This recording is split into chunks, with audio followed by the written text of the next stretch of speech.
अस्सलाम वालेकुम नाज़रीन, आप देखते हैं हम लोगों के मसाइल पे बात करते हैं और उनकी आवाज़ को आप लोगों तक पहुंचाते हैं। बहुत से ऐसे लोग जो हमारे मुआशरे में बड़ी ज़िल्लत वाली ज़िंदगी गुजार रहे हैं, हम हमेशा उनकी आवाज़ बनते हैं।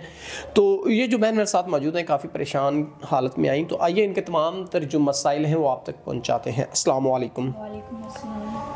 अच्छा बहन, मुझे बताइएगा ज़िंदगी के क्या मसले मसाइल, क्या परेशानियाँ हैं जिनकी वजह से आप परेशान हैं? मैं अकेली हूँ, तन्हा हूँ, मेरा कोई सहारा नहीं है।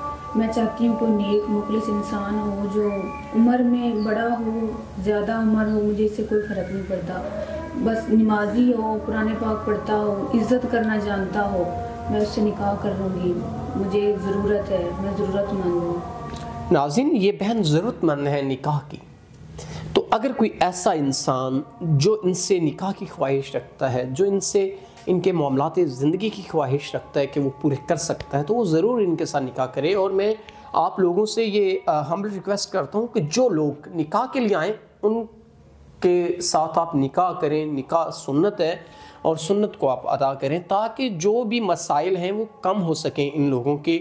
तो बहन, अगर कोई ऐसा इंसान जो आपके मामलात ज़िंदगी, ज़रूरियात ज़िंदगी, तमाम तर मसाइल जो हैं उनको अगर टेक केयर करता है और वो पूरे करता है, तो आप निकाह के लिए रेडी हैं? जी बिल्कुल। लोग जना करने के लिए दावा देते हैं, लेकिन मैं ऐसा कभी सोच भी नहीं सकती। लोग तरह तरह की मुझे बातें सुनाते हैं, तो मैं चाहती हूँ कि कोई अच्छा इंसान हो तो अल्लाह ताला उसे नेकियां अता करेगा। आमीन सुम आमीन।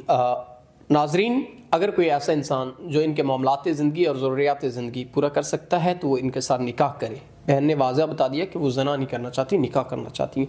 अगर कोई ऐसा इंसान जो निकाह की ख्वाहिश रखता है तो वो इनके साथ ज़रूर निकाह करे ताकि इनकी तमाम तर परेशानियाँ दूर हो सकें। तो इसी के साथ अपने मेज़बान नवाब अहमद को दें इजाज़त। खुदा हाफिज़।